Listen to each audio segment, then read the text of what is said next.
This is Duck Insider. Duck Insider. It's about how to be a group of people that know how to love each other to the absolute fullest. Pleasure, joy to be with them each and every day, and I can't wait for the future. It's just fun to be a part of a community that cares, that is passionate, and when we come together, powerful things can happen.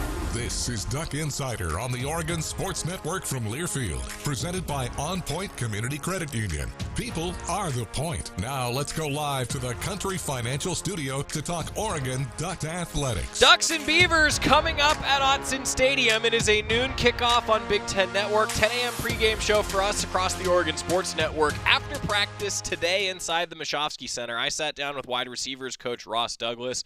Great conversation. There's been such a focus, as we all know and have observed, on Oregon's blocking around the perimeter this year. Ross Douglas had some great things to say about that.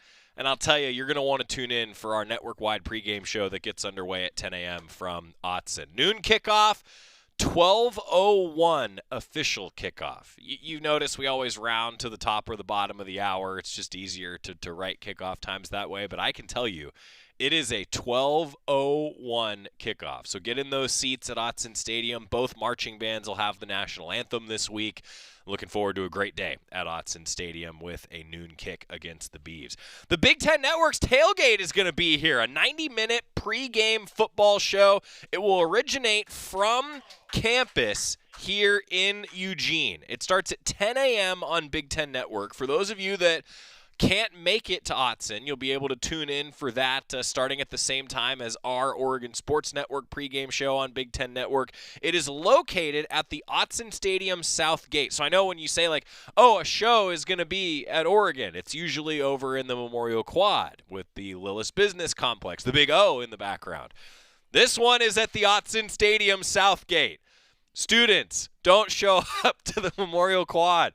Autzen Stadium Southgate, the live broadcast from 10 a.m. to 11:30. I'm looking forward to it. On today's program, we will hear from Jerry Mixon, Isaiah World, Bryce Betcher, Malik Benson. Quick plug for the Oregon Football Coaches Show.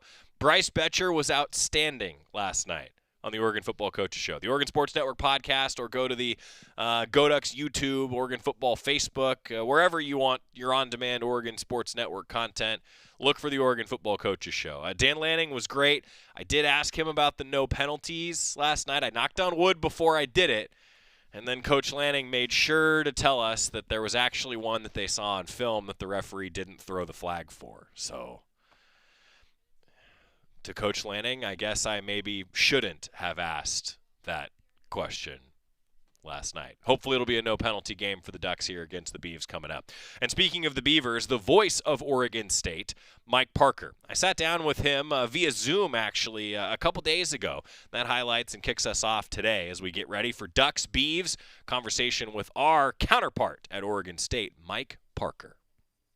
It is Rivalry Week, and Mike Parker is kind enough to join us. He is the voice of the Beavs. Mike, I have to remind you of something because your name is still written in the Country Financial Studio here, the home of Duck Broadcasting, and one Mike Parker is still sitting in second place on the 2-minute life story at 201.42. Mike, it was one of the best 2-minute life stories we've had, as close to 2 minutes.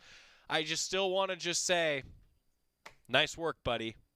Well, that's kind of you to say, Joey, but I can see, and it's sort of in keeping with how things have gone for the Beaver football season. Even though close to the 2-minute live story, I still didn't get there. It was 2:01. So thank you for the reminder of that, and that's just kind of how it feels in our world right now. Yeah, I hear you. I mean, if it makes you feel better, the closest is a minute 59.56. You know, it's not quite at that. Who gave you the minute 59 version? His name's Dave Butler, former Oregon volleyball assistant coach. Dave Butler. So good for him. We had some good ones. Now I will tell you, Mike, just between you and me, like we've had a couple times where people have stopwatched it. They've figured out they can just take their phone out and do it. I call that cheating. We don't count those. And no question. Yeah. That is a form of cheating, not a particularly destructive kind. That's but right. Still cheating. Yeah. That's right. So Mike Parker, voice of the Beavs, joins us. I'm glad that we're able to do this, Mike. And as I talked about with you last year, like this game used to be a time of the year where it was just tough for you and I with basketball to get together and do this. And I just want to start here, Mike. Like for one, I don't care when the game is played. I just want to see the game continue to be played. I know football schedules are difficult and all these things, but Mike, I just hope you know that I want to still talk with you every year as long as it works out with everybody. What do you think? What's the Beaver feeling? Joey, I appreciate you saying it. It's a very difficult question right now for all of us in Beaver Nation. And as you probably understand, it's a question that comes up in our local world frequently. I host a daily 2-hour show every day with John Warren in the Mid-Valley up here. And I would say that opinion is leaning more and more from our fan base of not playing the game going forward, even though many of them say that, with a great deal of reluctance because it's been such a rich part of our lives, our shared lives in the Beaver State, and for a long, long time. And I haven't missed one of these since 1973 in person. I've been to every Civil War football game, rivalry game in person since 1973. And if that event is kind of an event that seems to have fixates our attention every year for a week, and then depending on who wins or loses, and when the Beavers win, I know it's more than a week. It feels like for weeks and weeks and months thereafter, it's celebrated in our world. I know that if the Beavers are able to win the game, just the idea that could go away next year and for a while, maybe, in some respects forever, whatever forever means these days. That's a hard one for me to take. I personally have loved this game and this rivalry, but the disparity that we're seeing, a lot of the people, I feel like whatever may unfold Saturday, if it unfolds according to what the odds makers think it's going to and what it looks like on paper, how it might unfold, I think that might even drive even more of citizens of Beaver Nation, so to speak, to think, hey, maybe it's not in our best interest to keep playing the game. But the Beavers I think they could also make an argument on Saturday by coming down, putting together a complete game in every phase, something they haven't done yet, making it as competitive as possible, giving themselves a chance, no matter who they're playing or where. They've got to believe that they can come in and win. They were a 37.5-point dog in the legendary game at Husky Stadium in 1985. 37.5. Wow. And what then was the biggest upset in the history of college football. Wow. The Beavers blocked a punt late and beat the Huskies on the shores of Lake Washington 21-20, a result that everybody listening right now would cheer. All Oregon fans are happy about that. We've lived off of that up here ever since in 1985. And so because that happened once in time, it's a paltry spread by comparison this weekend. So, you always hold out hope when you take the field as a competitive person and coach. And Trent Ray is highly competitive. He's got a lot of guys that feed and fuel off of that. So they're coming down to play their best and try to shock the world. I know it would be that. But if it doesn't go that way, and if it goes the way people think it might, I think that's going to be another argument that people who don't want to continue playing the game will make, just pointing to it's not the same. The rivalry just isn't the same. We're not in the same league. The disparity in resources and so on, and the new world and the new landscape of the game, it just doesn't work, and it's not fair to Oregon State to play a game in which the playing field is so unlevel, so to speak. So I love the game as an event in my life, but I'm becoming in my own spirit more reconciled to the possibility that it just may not be and occupy the same place that it has through most of my adult life. And that's a sad thing to say, but I think we may be moving perhaps inevitably in that direction. Well, and here's what I will say, though. Theron Johnson from the Duck football team said it best this week, that, it doesn't matter what's happened the rest of the season, whatever's happened, because it's a rivalry game. I mean, so to your point, Mike, that's where there's still that spirit that's alive. Yeah, and I'm glad to hear that from Theron. And I'm glad to hear, too, that when Urban Meyer, I think, pressed Dante Moore on, hey, you got a big game coming up at Penn State, I think Dante said, well, no, we've got Oregon State first. At least I didn't see it, but somebody, is that accurate, Joey? Did he kind of take first things first, which would make Dan Lanning and everybody proud, that there isn't any sense of overlooking this particular game, and on a national stage, he talked about, hey, we're not going to Penn State. We got another game to play first. And that's the way it ought to be in both camps, that's for sure. I'm with you. Now, that being said, though, I know, Mike, you said, like, the season so far, you always want to win every game, and the Beavers haven't put together that complete game yet. Summarize it for us. So what hasn't gone right? What are they hoping to reconcile this week? It was, I'm afraid, a bit of a harbinger to the 2025 season. The first sequence of plays of the game, Joey, I don't know how much you saw or were aware of this, but Trent Bray, now with his hands back on the defense as the defensive coordinator, Cal comes in with their highly touted and brilliantly talented quarterback who was in your world briefly and then reverted back to Cal, and that's a great get for Cal. This guy's really good, JKS. And Jaron Kiabe-Sangapolutele. I did it. Okay. Well done. Well done. Thank you. That's better than my 2-minute 1 second version. That took a lot of work going in, and I ended up saying his name a lot and reverting to JKS.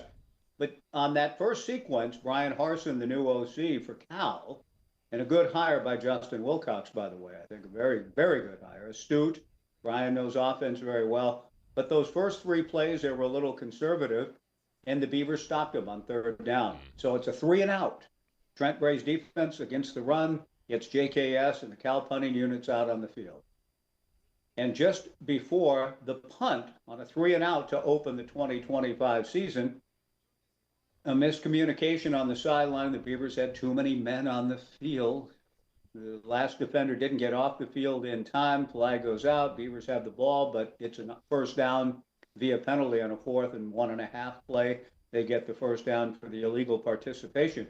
And I remember Jim Wilson, my broadcast partner, and Jim actually said on the air something that wasn't quite as harsh as what Trent Bray said the following week, but still, right. Jim Wilson on the air uttered under his breath, and it's the first time he's ever really done that, but he saw the 12th man on the field, and I could hear in my headset, you know how that goes. I'm not sure everybody else heard it, but in my headset while calling the play-by-play, and I was about to say, well, the snap to the punt, and Jim Wilson says, oh, my God.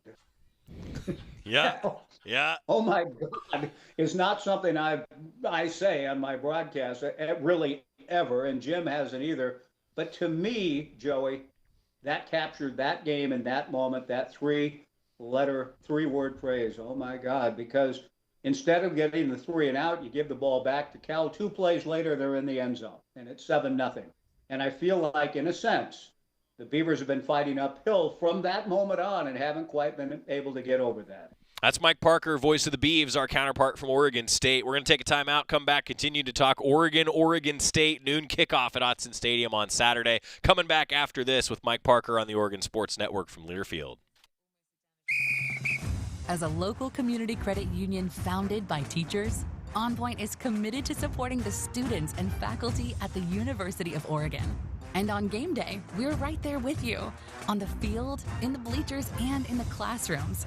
Drop by one of your local branches today and discover the many ways OnPoint can help support your financial well-being.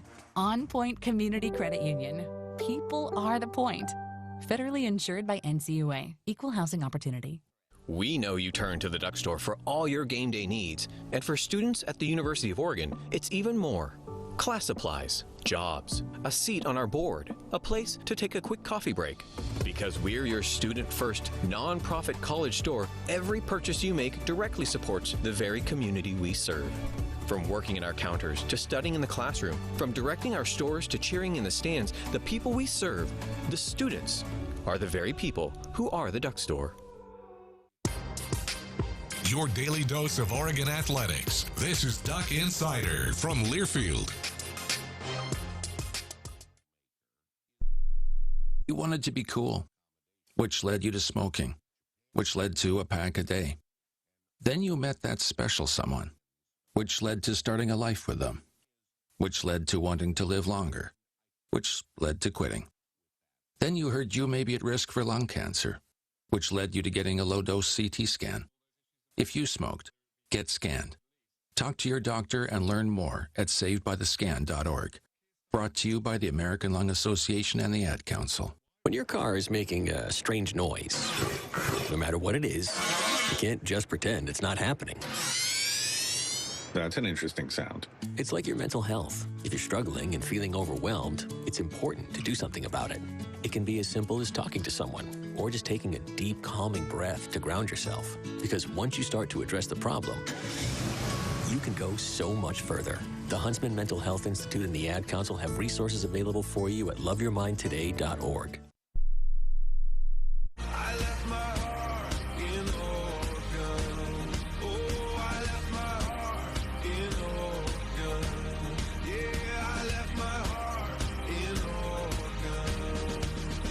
Stuck Insider, presented by OnPoint Community Credit Union. Joey Mack in the Country Financial Studio. We're talking with the voice of the Beavers, Mike Parker. A few Oregon football student-athletes coming up. Also, it's Oregon soccer game day. The Ducks back in action tonight. We'll have more preview of that one coming up here as we get ready for Oregon athletics back in action this weekend. Noon kickoff at Autzen. Ducks and Beavs. Voice of Oregon State, Mike Parker. We continue with Mike. It's amazing how fast in this sport and others, right? It snowballs on you every now and then, And so to that point, though, Rivalry is a chance for the Oregon State team to right the ship. What are some of those keys for you, Mike? I mean, where do the Beavs need to improve, and what do they need to do well to get a win here coming up? As much of a struggle as that Cal game ended up being with that special teams play, the Tone Center, we did see the following week against Fresno State. Now, Fresno State, albeit, is not nearly as good a team as the Beavers just played, and the Beavers are about to play who many are arguing is the best team in the country, and they very well could be. Everything as I was doing my prep and watching some of the past games that I've recorded, nothing on the tape, as they say, or the video or the stats and the notes would persuade me otherwise. This is a great team, and maybe I've heard some national pundits say the best team in America right now. So, having said that, it was encouraging to see what the Beavers did do between the special teams disasters in the Fresno State game, in that the Beavers outgained Fresno State 528 yards to 218 and dominated the game with really good rushing from Anthony Hankerson, a 136-yard game. Malik Murphy slinging it around, had a brilliant game. So there are pieces in place that the Beavers have shown in spots. Their third down defense prior to the Texas Tech game was fourth in the country. Now, they got gouged a little bit on third down in Lubbock, but that's a very good team and a very good offense, high-powered. They're, to me, a sleeper team for the playoff, and maybe not even a sleeper anymore. They've got a good shot at it. They're that good. But the Beavers have done enough, at least on offense and defense. Special teams, I can't make that claim yet, although the kid, Caleb Ojeda, our kicker, his first kick at the D1 level was a 53-yard field goal, which he made against Cal. So there has been one shining moment in special teams where that happened. So my feeling is everything for the Beavers to have a real shot in the game. They've got to be nigh unto perfect in every phase, and they haven't even been close to that yet. But if they can put together a game and come in with nothing to lose, play fast and physical and aggressive and with some confidence, and at 0-3, with so many things having gone wrong, that may be Trent Bray's hardest job, is just to get them to the level of saying, hey, let's go play. We can compete. We're good athletes too. We're here for a reason. We belong on this field. I think if they can just settle down a little bit, false starts, special teams mishaps, they've got to clean all of that up.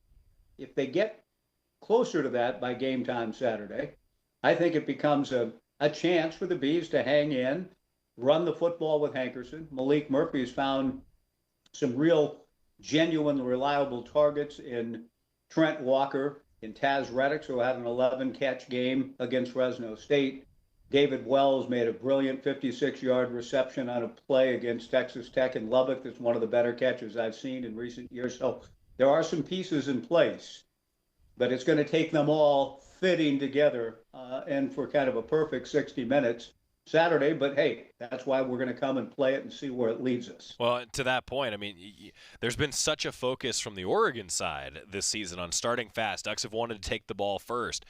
had the first adversity moment against Northwestern, right? Did not score on that opening drive, and Northwestern's defense keeps them in it, right? That's what this takes, right? I feel like if it's a fast start for either team, things could dictate one direction or the other. Joey, the Beavers have not scored first yet. They're 0-3 and have been in holes 14-0, 7-0, 45-0. Right. I'm just telling you, it would be nice. I don't know about coin tosses and who decides what, but the problem in Lubbock, again, just sort of the uh-oh and Jim Wilson's utterance could have been repeated in Lubbock because the Beavers didn't win the toss. Texas Tech deferred, and the Beavers 1st and 10. If you want to run the football, you have a chance, but false start, 1st and 15. Right. Incomplete pass, false start, 2nd and 20. And you're done, essentially. You're behind the sticks and off schedule, and that series was blown up, and then Texas Tech scores on its first drive. So right. I'm telling you, the Beavers need to get off to, if not a great start, at least a clean start. And don't get behind the sticks, play clean, solid football. They haven't really done that at the outset of a game yet. They obviously have to on Saturday. He's Mike Parker, voice of the Beavs. I wanted to zoom out with you on our last subject here, Mike, before we let you go. And it is a new era, right? We've talked about that. There's no hiding it. What's the excitement level around a new conference, and just building a new conference? I haven't gotten a chance to ask you that in the last year. Joey, I'm glad you did, because that's the thing that I'm hoping through all of the angst of this 2025 season, 0-3, whatever may happen in Eugene on Saturday or after that. I have been attempting to sort of, sometimes how this is, Joey, you're on the air as a broadcaster. If things haven't gone well, you almost feel like you've got to be a psychologist of sorts. So just, don't panic. It's going to be okay. We're going to be all right. The Beavers have had a lot of things go wrong over the last several years. And so there's a sense within Beaver Nation, first with the exodus of the LA schools, and then the following summer when everybody else left, leaving just two, essentially, not everybody on the same day, but then Stanford and Cal were out the door not long thereafter. And here we are, the Pac-2, Washington State and Oregon State. It's been a pummeling, just one gut punch after another. And then this season where you thought, well, hey, the schedule, you got a couple of games at home. It's been rough. I can tell you, it's been rough to kind of be following all of this. But you bring up in your question, and I thank you for it, I think the most salient point about where we are, and that is to get through this year somehow. I think there's going to be some wins for this team. I think Trent Bray and the staff, they're good coaches. There's enough talent here that the rest of the schedule plays out in a way where the Beavers can even put themselves back into getting to a bowl game. I mean, that they were prophesied by many to be going to one, and I know it looks like a really long shot right now, but I still think the team has the talent, wherewithal, and the schedule to get there. That would be of tremendous help heading into the new World Pac-12. But if they fall short of that and end up with another losing season in this second year of independence, it's the final year of this independent route. And next year there will be a conference, stability within it, much more grounded schedule, not flying off hither and yon to Tulsa and Lubbock and Boone, the various places the Beavers are going in trying to put together a schedule for 2025. I just think everything is going to settle in, and the Beavers will find their place, and I think an upper echelon kind of place in the new world. Yes, it's the best of the Mountain West, clearly, with the last remaining programs from the Pac-12. It's not the old Pac-12. It's not the old Pac-10 or the Pac-8 or the PCC or the AAWU, for that matter. It's a whole new look and world. But I think the Beavers are going to find their place and be one of the better and upper level programs in that league. And that league is going to be good enough and competitive enough that if you can win that league and be really competitive in it, win the league, win your championship game, I think you have a shot to crack a playoff or an expanded playoff. And I think things will settle for Oregon State, but they feel unsettled now, and they are. But we just got to kind of weather it, hang in there, and I think there's a brighter path down the road. I'm with you. He's Mike Parker. He'll have the call on the Beavers side of the broadcast booth coming up here this weekend for Oregon and Oregon State. Mike, I can't thank you enough. Always a pleasure to catch up with you.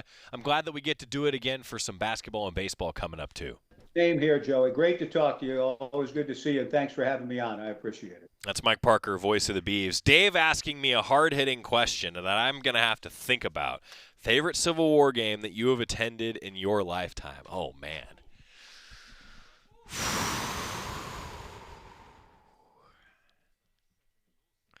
Okay, I got the answer. It's not really going to surprise anybody. When Marcus Mariota throws the Heisman pose on a stiff arm, the reason that one sticks out in my mind is, one, just the special season that it was.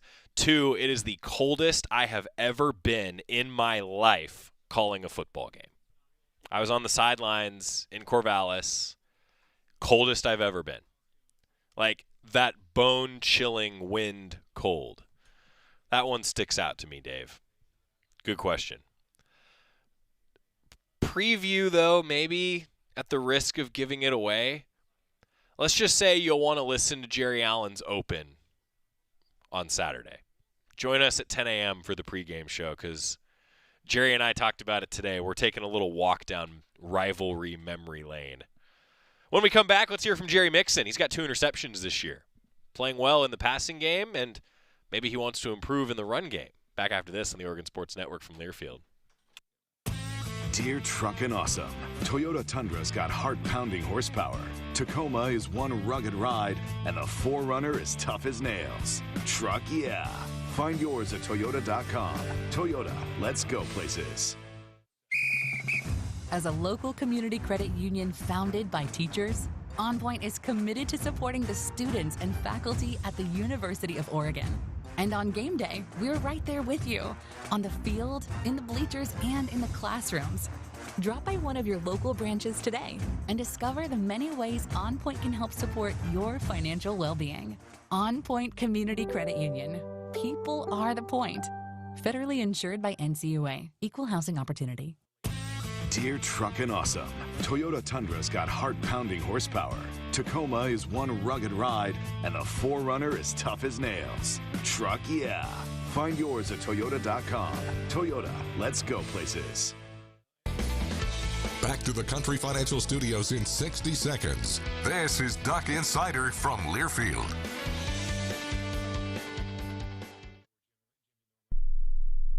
There's danger out there. It lurks on highways and quiet neighborhood streets. It's more likely to kill you than a shark and more terrifying than the biggest snake. Distracted driving claims lives every day. Every notification, swipe, social post, video, or selfie while driving risks your life.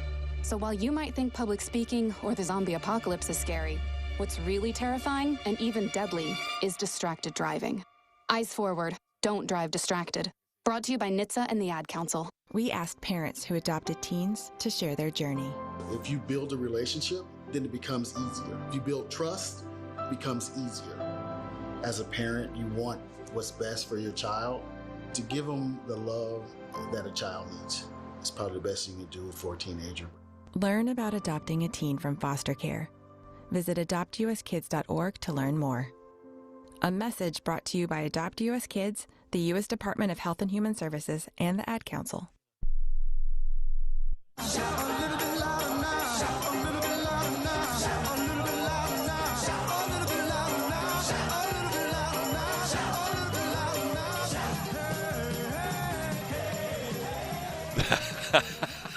This is great.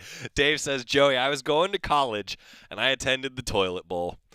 That was one of the worst college football games in my lifetime. The last tie in the history of college football, Oregon and Oregon State. Look, but Dave, okay, I have to know now, Dave commenting with us live in the 1 o'clock hour, you said that's one of the worst college football games in my lifetime. You didn't say it was the worst. You said it was one of. And my follow-up is that the rivalry game that sticks out in your head the most? Guess we're going to find out. Jerry Mixon certainly building a lot of confidence as we welcome you back to Duck Insider, presented by OnPoint Community Credit Union. Couple interceptions for Jerry Mixon in his time now. And look, he knows what this rivalry is all about, Jerry Mixon. What's the feeling like when the ball's in your hands, like right after you pick somebody off?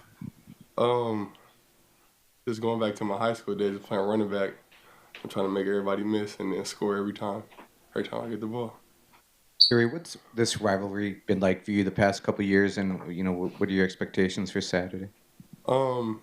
It's a big rivalry game. Everybody pop out in Oregon, and just from being here, that they are little bros, and we go out there and kick their ass. When you've had the performances you've had so far this season, how does that impact your confidence heading into the rest of the season? Yeah, just basically telling myself I belong here.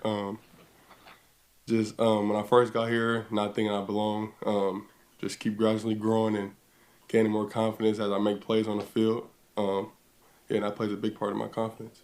After Saturday, I know you mentioned kind of the Mixon bloodlines. I wanted to ask you about your relationship with Joe and kind of what he's meant in your football career. Yeah, we talked to each other on Sunday, just going over our plays and stuff, just critiquing my game, what I can do better, just keep attacking the ball.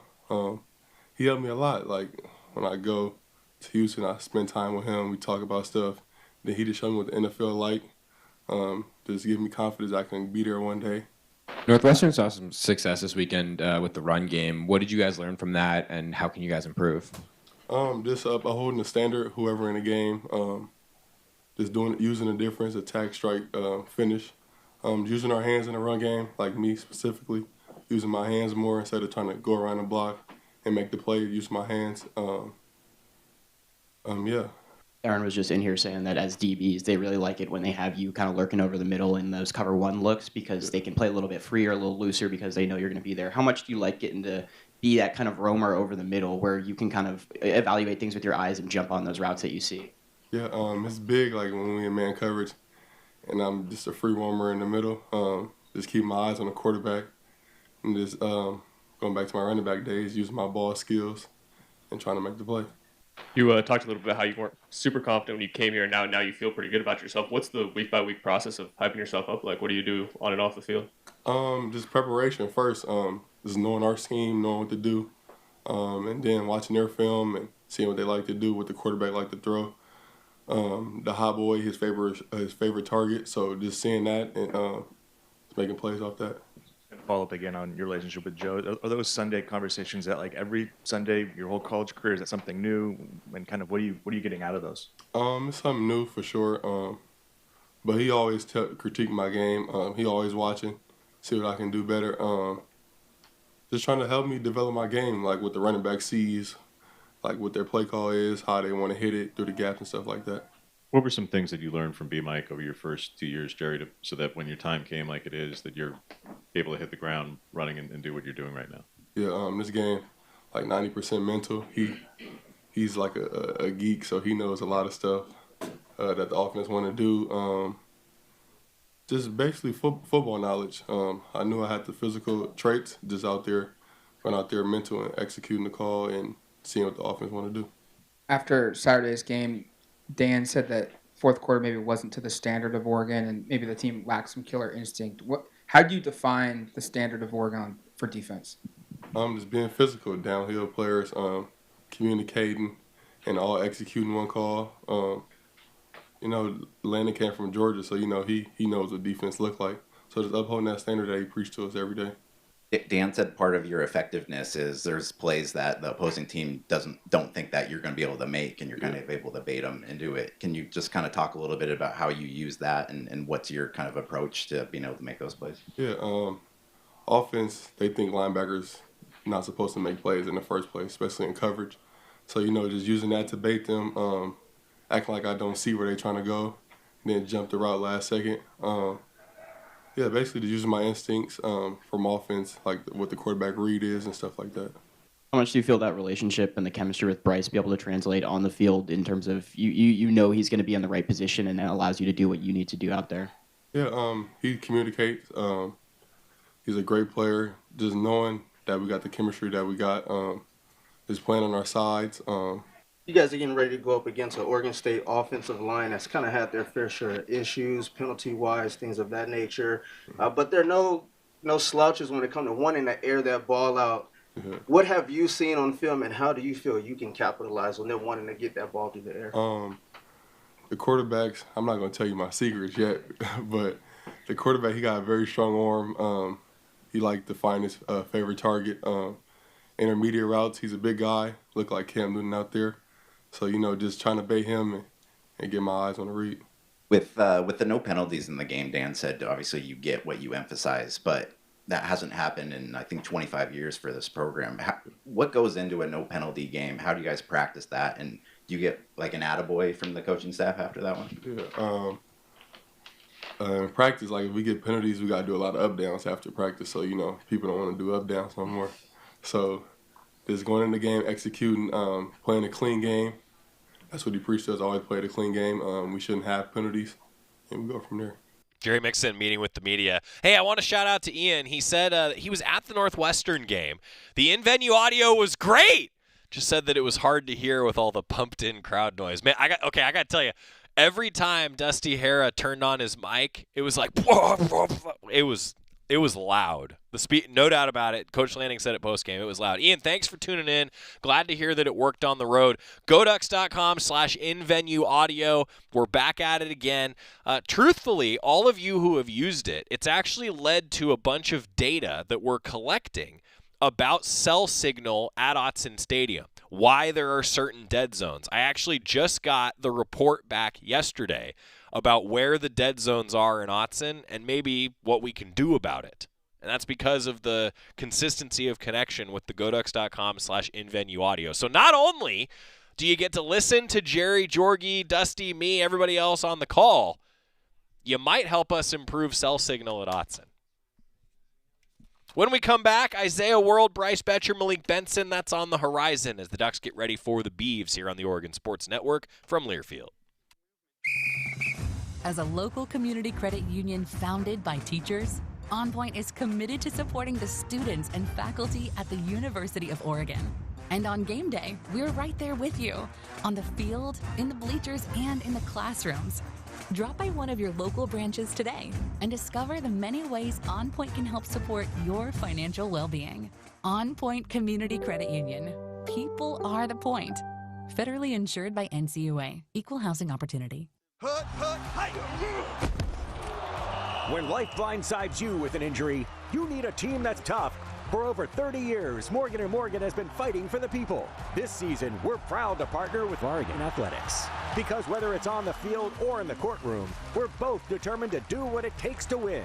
Morgan & Morgan, proud partner of Oregon Athletics. Injured? Dial pound law. Morgan & Morgan, 10150 Southwest 6th Avenue, Portland. Prior results do not guarantee a similar outcome. You're listening to Duck Insider. Duck Insider on the Oregon Sports Network from Learfield. You say you never give in to a meltdown and never fill your feed with kid photos. You say you'd never put a pacifier in your mouth to clean it and never let them run wild through the grocery store. So when you say you'd never let them get into a car without you there, no, it can happen. 1 in 4 hot car deaths happen when a kid gets into an unlocked car and can't get out. Never happens. Before you leave the car, always stop, look, lock. Brought to you by NHTSA and the Ad Council. Let's take a moment to breathe. Deep inhale. Extend your spine. Remain focused on what you're doing. If safe to do so, exhale slowly, leaning to one side. Inhale back to center. If safe to do so, exhale slowly to the opposite side. Find mental health resources at loveyourmindtoday.org. This message is brought to you by the Huntsman Mental Health Institute and the Ad Council.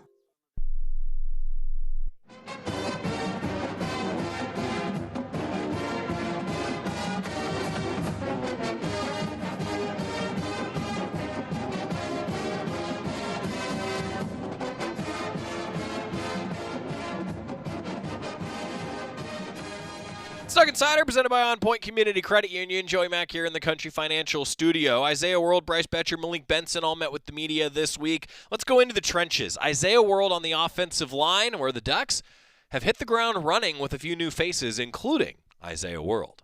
So a lot's been said recently about how hands-on Coach Terry is. Can you speak to how that helps you improve as a player and how that's built camaraderie with the group? Yeah, definitely. He definitely helps with a lot of our technique stuff and all the ins and outs of each technique and whatever week we're on. He definitely puts an emphasis on the technique we do, so he keeps us prepared for anything that we might face and just ready for any situation that we might face any upcoming week. So definitely does a good job on that part. How did you feel you did this past week? Because in terms of for your future, that was a matchup with Saka in particular that's going to get looked at a lot. How do you feel like you did against him? Against Northwestern? Yeah. This past week? I think I did pretty good. Definitely got some technique stuff to work on.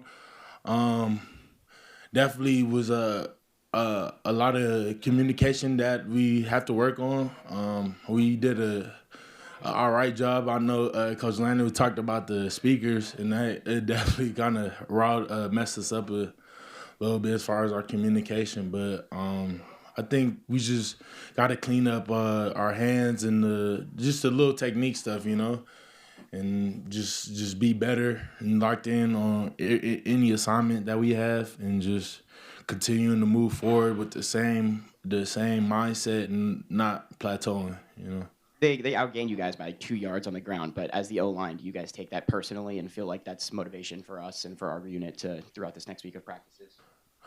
Definitely. That was one of our emphasis coming into Northwestern was to win the rushing battle and just to win the first quarter. And we won the first quarter, but like you said, it wasn't to our standard. So I think this week coming in, we definitely made that an emphasis to win the line of scrimmage using our technique and doing the best we can and just being able to move the line of scrimmage as best as we could, because that's just where the game lives, just in the trenches. So it definitely was an emphasis for us.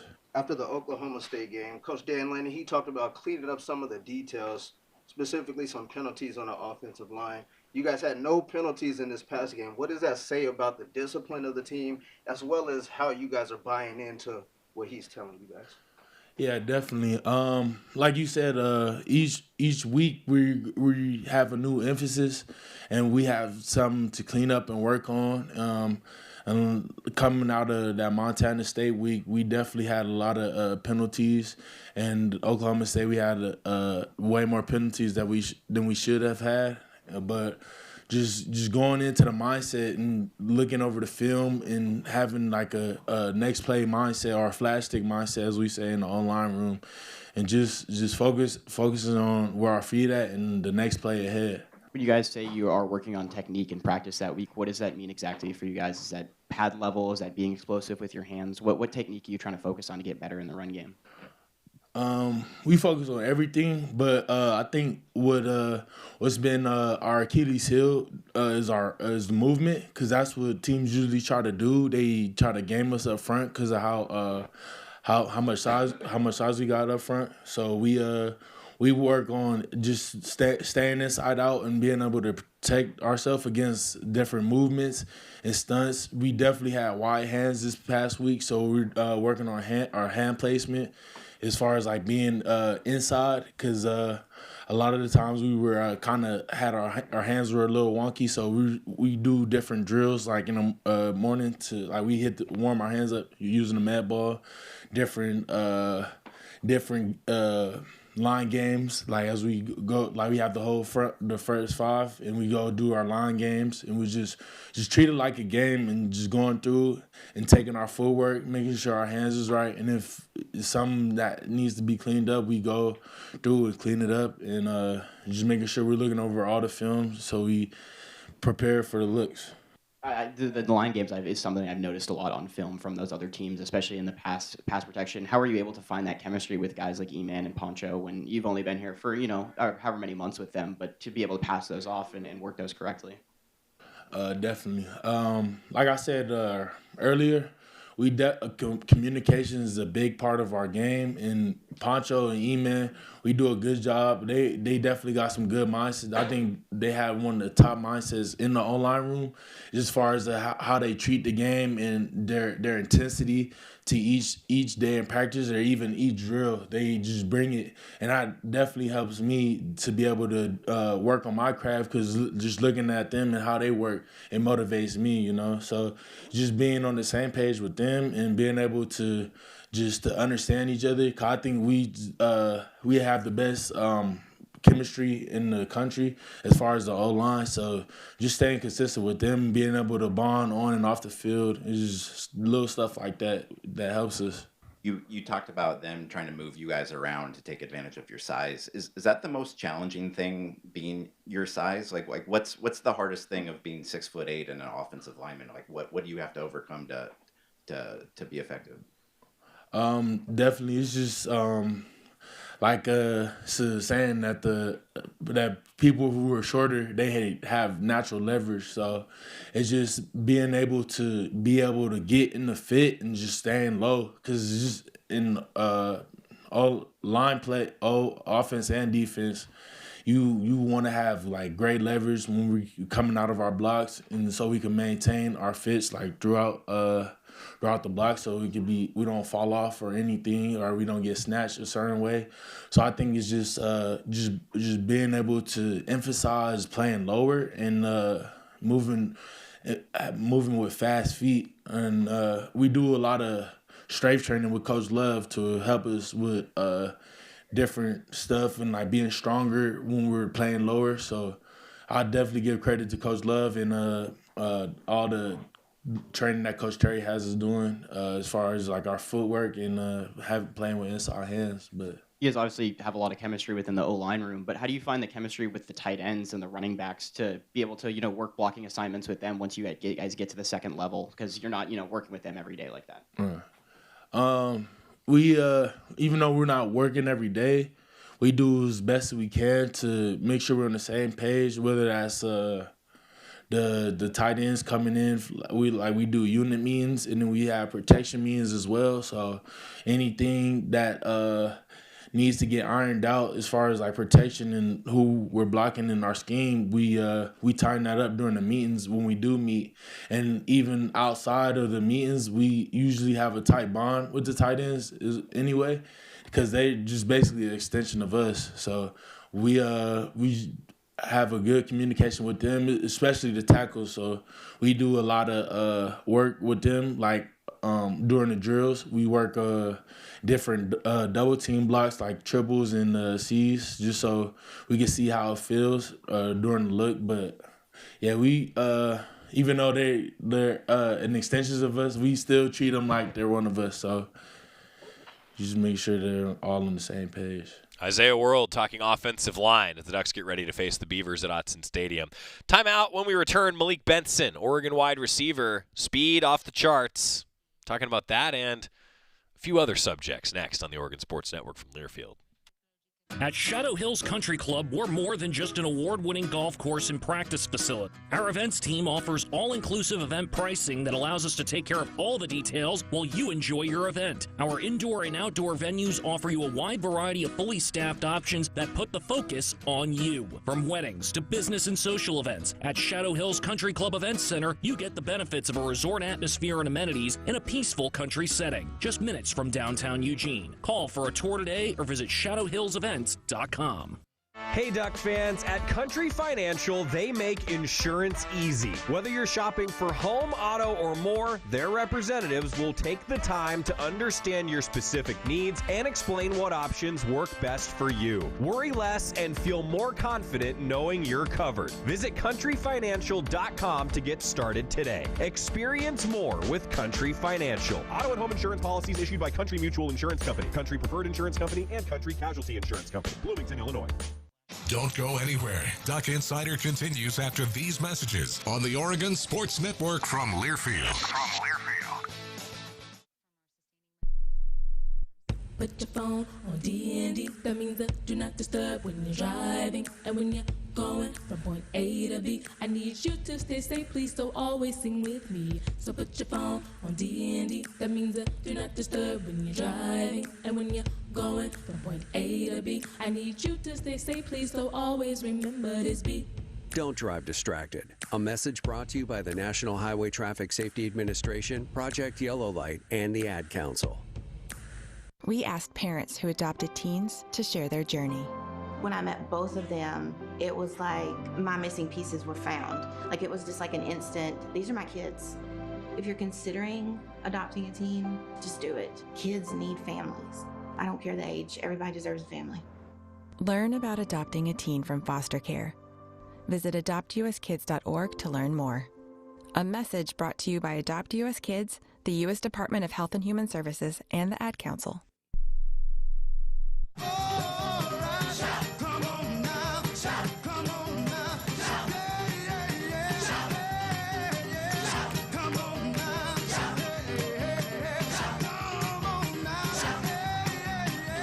Doug Insider presented by OnPoint Community Credit Union. I'm Joey Mack here in the Country Financial Studio. Malik Benson, we've seen him make some great plays for the Ducks. Been a great addition to Oregon's wide receiver core. Malik Benson meeting with the media this week, getting ready for the Beavs.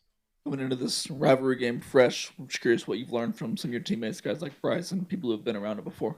One thing I just took away from, this rivalry for them is just this means a lot to them. So, guys like me that are not from here, just got to embrace that and, be there for my teammates this week.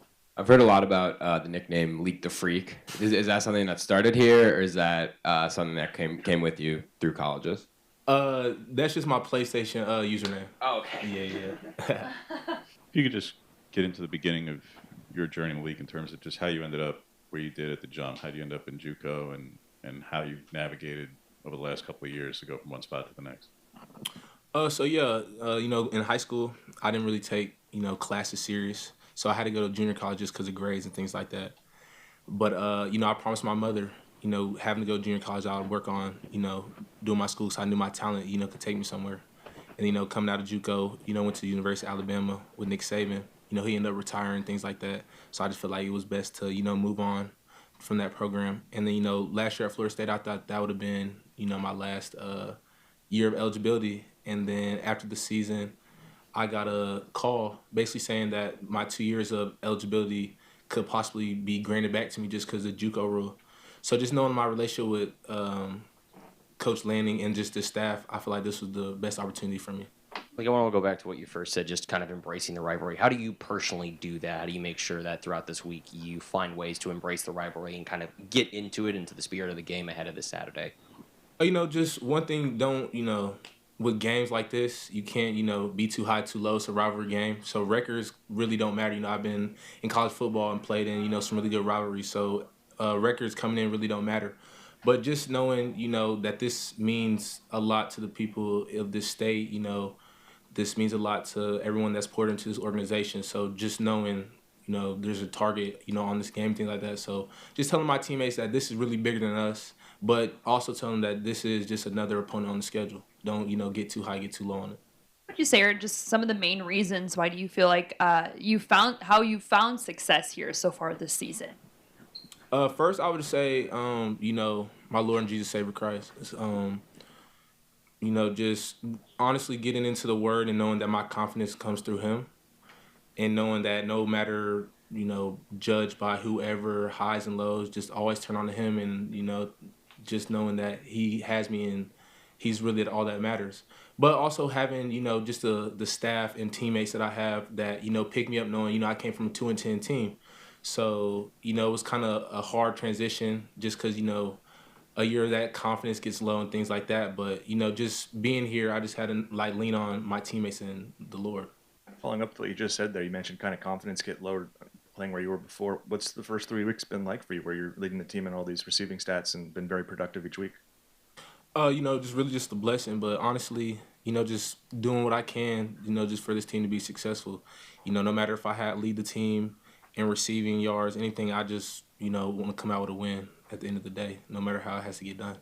Said over the summer at Media Day that even just in practice in the spring, you could tell that Dante's arm talent was different and that he was able to hit you on some throws that before you would have felt like you recovered. Early in the season, have you felt that out there early so far? The touchdown a couple weeks ago and then deep on the sideline on that corner route last week?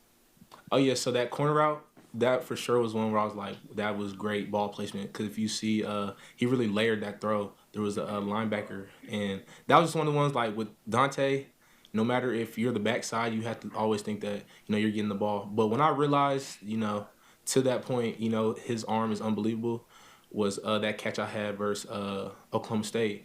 I was like, wow, like, we got one of the ones back there. Here's your thoughts on the uniforms this week. I mean, I don't know how extensive your knowledge of Nike and Phil Knight and Shoe Dog was before getting here, but what's it been like kind of learning that process and seeing these uniforms? So, just coming from JUCO and things like that where we have, limited jerseys and limited gear, just being at a place like this to where, we get a new set of gear almost every single week, it's just like a big smile on my face just because, like, I'm, not really used to just being able to get, several different pairs of shoes and shirts and things like that. And then the jersey this week, I think they tough. I'm not going to lie. As someone who's been around a lot of elite quarterbacks and a lot of great talent, what is something that you tell Dante as someone who's basically in his first year starting? So, he gets all the hype and things like that, but, I like to be the guy that, keeps him down to earth. Like, basically just telling him, like, I know you see a lot of this rat poison and things like that you see on Twitter and things like that. But I tell him, don't even get caught up into things like that. But I feel like, he's a very good person. He doesn't, care about stats and things like that. He just wants to win. So when you have a quarterback that doesn't care, how many passing yards, how many touchdowns, and things like that, he just wants to win, it's going to make our team go a very long way. One of the things that stood out is just your speed. I'm curious, kind of silly question, like when did you know you're fast? What's your background with? I know you ran track in high school and everything. What's your background with just kind of that part of your game? When I realized I was fast was my senior year of high school when I ran the 10-3, 10-4. But, like, I was like, that's blazing. But I didn't really know how fast that was till I got to college. And, I started seeing the catapults and, like, the miles per hour and things like that. That's very fast, to put it in context. That's Malik Benson meeting with the media as we wrap up the show for today. Picks tomorrow. John Sargent's bringing food. Ducks and Beavs coming up. My name is Teresa Barber. I was in the United States Navy, and I served overseas in the Middle East and Africa. Early on in my career, I had a commander that taught our